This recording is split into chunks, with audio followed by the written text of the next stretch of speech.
घर में भी घुसने लगा? ना साहब, आपके करिया, हमारा इतना छोट पिचकारी नहीं, हम तो बड़ा रखे हैं। झूठ बोल रहा है साहब खेसरिया या बारा लगी गए। अच्छा ना साहब खेसरिया या बारा लगी गए। हटी चुकी फिचकारी हमारा नहीं है। ये झूठ बोल रहा है। फिचकारी हमारा नहीं है। देखिए जी, इसके बाद को मत रहिएगा, ये बहुत चतुर नर है।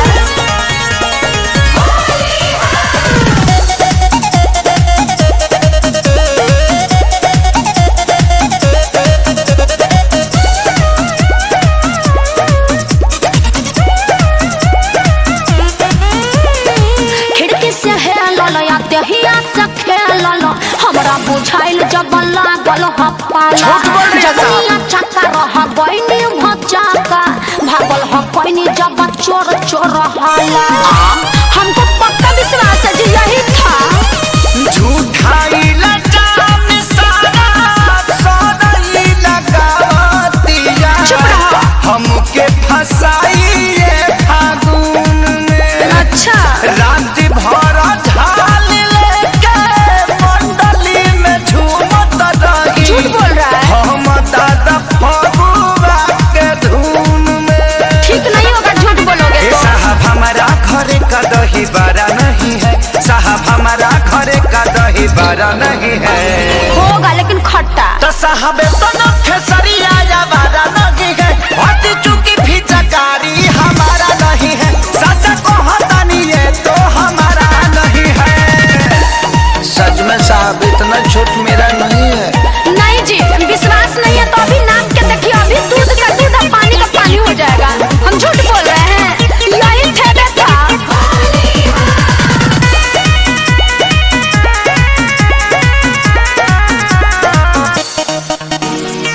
कान धराई हथकड़ी लगाई, अपना गुनाह तो बचा के कबूली। एक छिहत्तरा के केस में फंसाई, सुनी चोर कोनो नहीं खे मामूली। आगे चल के बहुत घात पड़ी है। अपन कुकर में छुपावे खातिर रउआ सोझा। का? रोतिया बात हमारा मानी जी।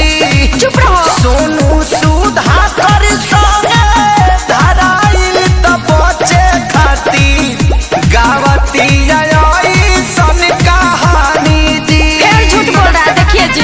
सीधावा के कलयुग में गुजारा नहीं है। सीधावा के कलयुग में गुजारा नहीं है।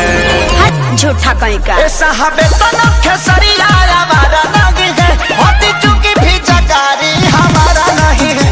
हटी चुकी फिचकारी हमारा नहीं है। सच में हमारा नहीं, माई क्रिया कर है। झूठा लबड़ा कहीं का।